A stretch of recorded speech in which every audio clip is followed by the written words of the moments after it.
Untuk meraih sebuah keberkahan di setiap aktivitas yang kita jalani, terkhusus dalam beribadah kepada Allah Subhanahu wa taala, membutuhkan satu kunci utama, yaitu ilmu.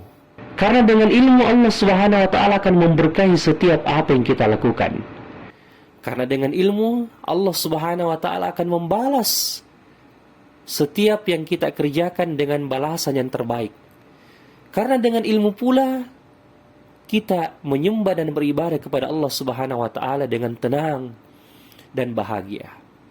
Oleh sebab itu, Imam Al-Bukhari rahimahullah yang merupakan imam ahli hadis menuliskan satu bab di dalam kitabnya Al-ilmu qabla al-qawli wal amal. Ilmu sebelum berkata dan beramal. Dan termasuk hal yang sangat penting untuk kita ilmui, khususnya dalam ibadah ini, adalah ilmu manasik, umrah dan haji. Sebab kita perhatikan betapa banyak orang-orang yang beribadah di tanah suci, namun masih jauh dari apa yang dituntunkan oleh Allah dan Rasulnya.